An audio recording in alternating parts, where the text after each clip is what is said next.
Eu e a minha namorada estamos num processo de compra de casa em Lisboa. E no último episódio fizemos uma proposta por uma casa que foi aceite. Mas quando foi a altura de pensar em assinar o CPCV, começaram a criar-se problemas. É que nós aceitámos o contrato de promessa de compra e venda tal e qual como ele estava e só pedimos uma alteração, que fosse adicionada uma cláusula que, em caso do banco não avaliar a casa no valor que nós estávamos a pedir emprestado, o negócio ficasse sem efeito. Isto porque na assinatura do CPCV nós íamos pagar um sinal bastante avultado e se o negócio por alguma razão não acontecesse, então nós íamos perder esse sinal. Quisemos ter essa salvaguarda, mas o vendedor não aceitou. Atenção que isto é uma cláusula normalíssima em CPCVs e se alguma vez fores comprar uma casa, não assines o CPCV sem a pôr lá. Porque é uma questão de proteção para ti, numa coisa que não tem a ver contigo, tem a ver com a avaliação do banco. E como o vendedor não aceitou colocar lá esta cláusula e as coisas começaram a andar assim a um ritmo mais lento, nós sentimos que talvez tivesse aqui outra coisa a acontecer. No entanto, dissemos, ok, não vamos perder o negócio, vamos pedir ao banco para avaliar já a casa antes do CPCV e depois, já com a avaliação do nosso lado e tendo a certeza absoluta que o banco nos empresta o dinheiro, aí já podemos avançar para o CPCV tranquilamente. E foi aí que ficámos no último episódio. Pois bem, a primeira coisa que tenho para vos dizer é que a avaliação foi rapidíssima. Nós não tivemos presentes, foi só a pessoa que estava na agência imobiliária levar lá o avaliador, mas desde o momento em que pedimos ao banco para fazer a avaliação e explicámos o processo, explicámos que se calhar poderia estar outra pessoa também interessada na casa e que então era uma operação que tínhamos que ter aqui rapidez no processo ou arriscávamos perder o negócio, e o banco foi rapidíssimo, 5 estrelas, desde que pedimos a avaliação até termos o relatório na nossa mão, foram 3 dias úteis. Eu estava à espera pelo menos de uma semana e foi muito melhor do que as nossas expectativas. E então, como é que veio a avaliação? Para teres uma noção, e vamos aqui falar de valores redondos, imagina que estás a comprar uma casa de 100 mil euros, que eu sei que cá em Portugal, infelizmente, não existe. Mas imagina que esse é o caso e estás a pedir 90 mil euros ao banco, vais dar 10 mil euros de entrada. Pois bem, a avaliação bancária não pode vir em 90 mil euros. Porquê? Apesar desse ser o valor que o banco te está a emprestar, o próprio banco quer a garantia que o imóvel que estás a dar como hipoteca vale mais do que o que eles estão a emprestar, para caso depois tu não pagues o empréstimo, eles conseguirem fazer o dinheiro deles de volta com segurança e, se possível, até um bocadinho de lucro. Existem percentagens concretas para isto, mas regra geral o ideal é que o banco vá avaliar a tua casa pelo mesmo valor que a estás a comprar ou acima, idealmente. Como nós queríamos dar uma entrada mais avultada, a preocupação não era muito grande, uma vez que o banco só nos ia emprestar uma percentagem mais pequena do valor que vamos pagar pela casa e então eles não tinham que avaliar a casa sequer no valor que nós vamos pagar por ela. Mas o que acabou por acontecer é que o avaliador foi lá e avaliou a casa exatamente ao cêntimo no valor que nós aceitámos pagar por ela. Nem 1 euro a mais, nem 1 euro a menos. Foi exatamente aquilo e depois vinha o relatório todo detalhado a dizer, ok, esta parte da casa vale isto, aquela parte vale aquilo, e até com vendas de casas semelhantes na mesma área. É um relatório muito interessante, muito completo, que acho que qualquer pessoa que vai comprar uma casa deve ler extensivamente para perceber se está a fazer uma boa compra ou não. Mas com este relatório tive a confirmação daquilo que eu já achava, que é, estávamos a pagar um preço justo pela casa, na minha opinião talvez um bocadinho inflacionado, eu falei disso no episódio anterior, para te ser o mais honesto possível. Eu sou uma pessoa dos números e da matemática, mas ao mesmo tempo, quando uma família está a comprar uma casa para si e a projetá-la aos próximos 10, 20, 30 anos, eu acho que pode fazer sentido meter também uma parte emocional, uma parte que gostamos mesmo desta casa. Esta casa parece-me que foi mesmo feita para nós e se for para pagar mais 2, 3, 4, 5% por causa disso, pode fazer sentido. Com a avaliação feita, dissemos, vamos então avançar para a CPCV, quer dizer, o contrato já está redigido, já está aprovado da parte do vendedor, agora da nossa parte já não precisamos pôr aquela cláusula também, portanto, já está aprovado, bora assinar isto amanhã, depois da manhã, no dia depois da manhã, só que aqui as respostas começam a ser um bocadinho mais demoradas e de repente, neste dia não dá, no outro, começámos a ver ali a situação meio, isto passas aqui alguma coisa. Às tantas vimos aquilo enrolar um bocadinho até que tomámos a posição que, olha, isto ou é para assinar o CPCV ou não é e uma pessoa vai ter que seguir em frente. E, efetivamente, marcou-se uma data para o CPCV. No contrato de promessa de compra e venda, há 2 coisas que devem ser negociadas e que são as mais importantes, que é a duração do contrato tipicamente pode ser 60 a 90 dias. Aqui o vendedor não queria e não aceitou isto, mas que nós, como também já tínhamos tudo pronto quase do nosso lado, e depois já vais ver que afinal foram precisas mais algumas coisinhas, mas como já tínhamos tudo pronto do nosso lado, dissemos ok, isto já está um processo tão complicado, pode ser a 30 dias, não tem problema nenhum, porque sabíamos que conseguíamos cumprir esse prazo. Agora, a minha recomendação, tendo passado por este processo, faz sempre entre 60, idealmente a 90 dias, para a proteção até das duas partes. A outra coisa que podes negociar é o valor do sinal, que tipicamente é entre 5 a 10% do valor da casa. E aqui, mais uma vez, isto pode ser negociável.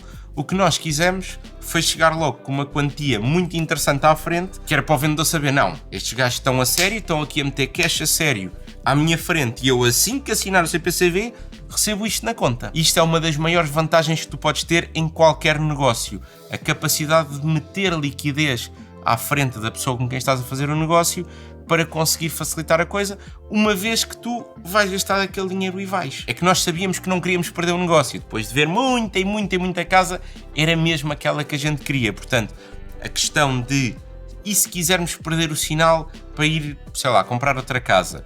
Não se punha. E ao mesmo tempo que pões mais pressão do outro lado, porque se o vendedor quiser quebrar o contrato, tem que te devolver o sinal em dobro, e portanto, quanto maior for o sinal, maior vai ser o custo para ele, caso ele de repente depois mude de ideias e queira vender a casa a outra pessoa. Portanto, com isto combinado, chegámos ao dia do CPCV e eu tenho que dizer que nós estávamos tipo meio de pé atrás, estás a ver? Por um lado estávamos entusiasmados e nervosos, mas por outro lado estávamos tipo, será que isto não vai dar raia? Será que isto vai correr tudo bem? Será que ele vai aparecer? E a verdade é que chegámos lá, o vendedor apareceu e correu tudo impecavelmente, assinámos os papéis. Aí foi um processo simples, mas atenção, que a assinatura do CPCV não quer dizer que a casa é tua e que já está feito, como vais ver mais à frente, ainda faltavam alguns passos. Ora, Bernardo sendo Bernardo, assim que entramos na sala, comecei a conversar com o vendedor, beca, para a gente se conhecer um bocadinho melhor, desbloqueei logo ali uma relação, claro, de circunstância, mas a verdade é que depois, quando estávamos a sair, ele confessou-me que sim, havia efetivamente outra proposta, uma proposta que até era num valor superior àquele que nós oferecemos, e daí estes atrasos e este meio que empurrar de barriga consecutivo.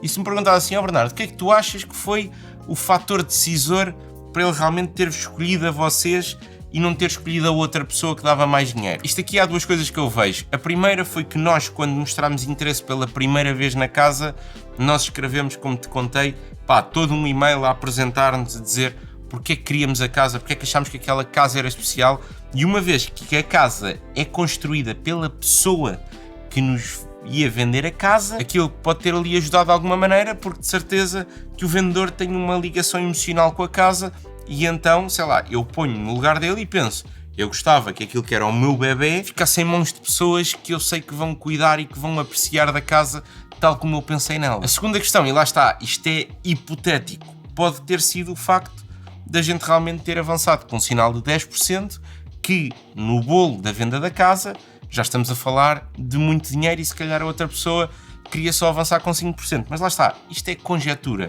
Eu não sei. Posto isto, se achas que neste momento o processo está praticamente concluído e a casa já é vossa, só falta uma assinatura na escritura, desengana-te, não é nada assim. Antes de continuar esta história que parece não ter fim, quero só tocar num ponto que acho que ainda não toquei, que é o valor que nós demos de entrada para a casa, que não é um valor tipicamente normal. Qual é que foi o raciocínio por trás disso? Eu acho que posso dizer isto em porcentagem, não tem mal nenhum, mas a nossa ideia foi, independentemente da casa que comprássemos, pagarmos já 33% à cabeça. E isto tem aqui duas razões. A primeira delas é muito básica e tem a ver com poupar dinheiro com juros. Tipicamente no empréstimo, aqui contas arredondadas a 40 anos, por cada 100 mil euros que tu peças emprestado, tu vais pagar tipo 110 mil euros de juros ao longo desses 40 anos. E portanto, se tu consegues abater 50 mil euros ou 100 mil euros nessa dívida, tu literalmente estás a poupar ao longo de 40 anos 100 mil euros. Estamos a falar de retorno garantido. Se é um retorno espetacular 100% ao longo de 40 anos, não é, aliás, longe disso. E por isso é que ser a única coisa que tu fazes em termos de investimento não me parece a melhor das ideias. E eu já falei sobre isto noutros vídeos, que é o custo de oportunidade. Tu pegaste, estou aqui a dizer números redondos, em 100 mil euros e investiste numa casa, e se tivesse investido esses 100 mil euros em SP500 durante 40 anos, o que é que acontecia de um lado e o que é que acontecia do outro? Agora, para pessoas que já têm os seus investimentos mensais definidos, já têm um portfólio robusto, isto é a segunda razão.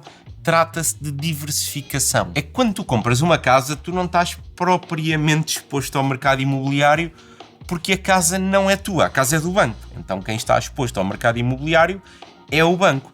À medida que vais ganhando equidade na casa, quando vais pagando o empréstimo, aí sim começas a ficar mais exposto ao mercado imobiliário e aos seus potenciais ganhos. E a ideia, portanto, foi, já tendo um portfólio sólido, ter esta diversificação para também já termos alguma skin in the game no mercado imobiliário. É que repara, agora em 2026 fez sentido comprar finalmente uma casa, mas isto é porque eu já ando a construir um portfólio há muitos anos e essa sempre foi a minha primeira prioridade, porque eu sei que long term é onde está o potencial de maior retorno e porque honestamente acredito mais na valorização da economia dos Estados Unidos do que acredito na valorização de uma casa ali numa localização. E com isto muita gente me pergunta: Bernardo, mas onde é que tu começaste a investir? E a verdade é que bem antes de trabalhar com eles, o meu primeiro investimento foi no patrocinador do vídeo de hoje, a XTB, onde ainda hoje tenho investimentos. Trata-se de uma corretora onde criar conta é grátis, uma corretora legal, altamente regulada e onde tu podes fazer basicamente tudo. Queres comprar uma ação da Apple ou um ETF uma vez só para molhar ali um pezinho no mundo dos investimentos? Podes. Queres criar um plano de investimento em que automaticamente todos os meses ele compra o ETF ou os ETFs que tu lhe disseste para comprar? Também podes. E aliás, foi isto que eu fiz, foi assim que comecei e ainda hoje é isto que eu faço. E atenção que se tu achas que precisas ter muito dinheiro para começar a investir, tu podes criar um plano de investimento com apenas 15 euros por mês investidos. Portanto, começar a investir está ao alcance de qualquer pessoa. E se não souberes onde é que deves investir, então, também não sou eu que te vou aconselhar isso, mas na XTB tu tens uma tab que é só dedicada à educação, em que tens lá explicações sobre tudo para te poderes educar e tomar a tua decisão. Outra coisa boa é que na XTB, ao contrário da maior parte das corretoras, tu não tens comissões em produtos em euro. Portanto, podes comprar à vontade e não vais pagar nenhuma comissão. Sobre o dinheiro na XTB que não tens investido, também estás a receber juros e podes usar através do cartão digital se quiseres fazer uma compra qualquer. Como te digo, é uma corretora que eu pessoalmente uso já há muitos anos, senão também não estaria aqui a fazer este patrocínio. Por isso, se estiveres interessado, criar uma conta é grátis, tens o link na descrição. Agora que já percebeste o racional por trás de, ok, agora é tempo de comprar casa e é uma diversificação de investimentos. O que é que aconteceu a seguir ao CPCV? Para já, há duas coisas obrigatórias. Depois do CPCV, tu manda-lo para o banco e o banco começa na emissão das cartas finais. Isto, claro, já estando a avaliação feita, que é basicamente eles a meterem por escrito: o empréstimo vai acontecer com estas condições. Ali já tens o seguro multirriscos, tens o seguro de vida que, consoante aquilo que negociaste com o banco e o teu spread, pode ser contratado no banco ou fora dele. E aqui é uma altura em que tu tens que fazer contas. Se relativamente ao seguro multirriscos, eu sinto que se calhar convém sempre contratar ao banco, porque o banco está tão interessado como tu e são as únicas duas entidades interessadas em que, se aquela casa cair por alguma razão, ela seja reconstruída. O seguro de saúde normalmente pode ser mais barato fora dos bancos, mas tipicamente tu consegues também ali um ajuste de condições, seja de spread, seja de taxa fixa, um bocadinho melhor se contratares com eles. Então é só pegar no ChatGPT e dizer: olha, se com este valor de seguro e este valor de spread não sei o quê, quanto é que eu vou pagar? E aqui, quanto é que eu vou pagar? Para perceberes o que é mais vantajoso para ti. No nosso caso, fizemos ambos os seguros dentro do banco. Mas calma, que o seguro de saúde já te vou falar um bocadinho mais sobre isso. Estava-te a dizer que havia duas coisas muito importantes, que é, a partir do momento em que as cartas finais são efetivamente emitidas, existe um período que é obrigatório e que não dá para o saltar, de 7 dias de reflexão. Isto está na lei e é basicamente, eles dizem-te: tu agora vais fazer a maior compra da tua vida, portanto, podes fazê-la, mas vais ter que aguardar 7 dias para refletires se é mesmo isto que tu queres fazer ou não. E, portanto, desde que as cartas finais saem, tu tens sempre que esperar pelo menos 7 dias até à data da escritura. Só que depois há outra coisa, é que o vendedor tem que tirar uma coisa chamada os direitos de preferência, que é basicamente o Estado ou algumas entidades do Estado podem ter preferência sobre a tua casa. E então o que acontece é que o vendedor diz, olhem, eu vou vender esta casa por este valor. E pode acontecer que o Estado chega lá e diz, não, esta casa interessa-nos a nós, ou este terreno interessa-nos a nós, portanto, nós é que vamos comprar por esse valor. E aí, a pessoa que suporta o Estado fica a chuchar no dedo porque o Estado quer. Honestamente, é uma coisa que eu não sabia e que fiquei um bocado perplexo, que é tipo, ok, então o Estado manda mesmo nisto tudo, que é tipo, tu só podes comprar a casa se eles deixarem, se eles não quiserem. É tipo, só compras um ativo se ele não for suficientemente bom para o Estado querer comprar. De qualquer forma, estamos a falar aí de 10 dias úteis. E, portanto, aquilo é um anúncio que se mete online e depois tens que esperar 10 dias até fazer a escritura e durante esses 10 dias pode aparecer alguma comunicação a dizer não, nós queremos comprar isto, nós queremos este negócio, e nesse caso o CPCV fica sem efeito, nem o vendedor devolve o sinal em dobro, nem o comprador perde o sinal, fica tudo como estava antes, exceto o melão do tamanho do mundo para os compradores, que já estavam a fazer todos os planos para se verem viver naquela casa. Relativamente ao seguro de saúde, como o empréstimo excedia um certo valor, foram necessários realizar exames. E que exames é que estou a falar? Análises ao sangue, foi preciso fazer prova de esforço, eletrocardiogramas e não sei o que, cenas ao coração. Basicamente, foi uma manhã toda a fazer exames, porque o banco quer saber que tu estás de boa saudinha para poderes pagar aquele juro gostoso. Posto isto, entretanto, tive que abrir uma conta no banco com o qual fiz o empréstimo, por acaso não tinha lá a conta. E tu, como é que isto se processa? No dia da escritura, vem alguém do banco acompanhar a escritura e essa pessoa é que traz o cheque que depois vai ser entregue ao vendedor. No caso, tu ires dar uma entrada para além do que o banco te vai emprestar e que ainda não tenha sido paga no CPCV, então tu até ao dia da escritura, aliás, até ao dia antes, tens que colocar lá esse valor da entrada que vais dar que ainda não deste no CPCV. Ou seja, isto ficou um bocado confuso. No CPCV a gente deu 10%, ainda faltava dar 23%, portanto eu tive que meter esses 23% na conta do banco para que depois eles conseguissem adicionar lá o dinheiro que vão emprestar e emitir o cheque de um valor total para entregar ao comprador no dia da escritura. Outra coisa muito importante é que tu durante este processo vão-te nomear um tutor do banco, que é quem te vai explicar tudo e se for preciso fazer mais alguma coisa, a aceitação das cartas finais, etc. Essa pessoa vai-te ajudar e também te vai dizer quais é que são os impostos a pagar ao Estado no dia da escritura. E aqui, há muita confusão, mas tanta confusão que até a agente imobiliária não sabe isto. Vocês têm 35 anos e é a vossa primeira casa, portanto, vocês têm isenção dos impostos. Não tens. Existe efetivamente uma isenção total do IMT e do imposto de selo, mas é só se for jovem até 35 anos, for a tua primeira casa e se a casa for comprada até aos 330 mil euros, penso eu. Depois existe uma isenção parcial até aos 660 mil e para cima disso a isenção é zero. Portanto, esta ideia que as pessoas têm que qualquer jovem que vá comprar a sua primeira casa tem uma isenção total, não é verdade. E deixem-me dizer-vos que os impostos que se pagaram nesta transação, eu estava à espera que o próprio do Montenegro fosse lá em primeira mão à escritura para só dar um bacalhauzinho.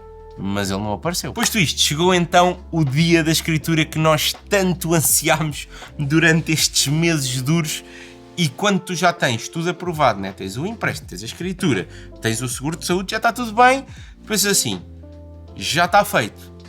E tens razão. A verdade é que chegámos lá, a escritura demora cerca de 1 hora porque tens que assinar para uma montanha de documentos e depois a pessoa que está a fazer a escritura lê-te as coisas todas, pontinho por pontinho, para ter a certeza que é mesmo aquilo, vê também os documentos, mas que a tutora já viu antes para garantir que está tudo ok. Por exemplo, que a pessoa é mesmo dona daquela casa, etc, etc. Ou seja, trabalho que também já devias ter feito antes. E quando acontece a última assinatura, pegas no cheque que o senhor do banco te deu, entregas ao vendedor e o vendedor entrega-te a casa. Resultado, a casa é nossa. Está feito, a gente está para lá de felizes. Aliás, nós conversamos e dizemos que ainda não nos caiu bem a ficha do que é que nos está a acontecer. É um sentimento, depois de tanto stress, para mim pessoalmente, é mais um sentimento de alívio e de felicidade por aquilo que nós sonhámos que um dia ia acontecer, efetivamente agora estar a acontecer, por sermos uns autênticos privilegiados nesse sentido, por saber que a maior parte das pessoas cá, infelizmente, e por todas as condições de mercado e de desenvolvimento económico que não acontece cá em Portugal, não têm esta oportunidade, e então ter esta noção que é mesmo uma coisa única e que devemos estar muito gratos por isto. Mas sim, depois deste processo todo, eu e a Bia temos a nossa casinha, estamos a viver lá, estamos muito felizes. E se agora estás aí a perguntar ao Bernardo, então, mas e a casa? Quero ver a casa. Naturalmente, depois de teres visto toda esta epopeia, mereces ver a casa, e é por isso que amanhã no meu canal de tecnologia, Bernardo Almeida, vais ter o link na descrição, vou lançar um vídeo com uma tour da casa. Por isso, se estás curioso com ver a tal casa, passa lá por o meu canal amanhã. Se estás curioso com depois as finanças de comprar uma casa, subscreve aí este canal porque vou falar sobre isso.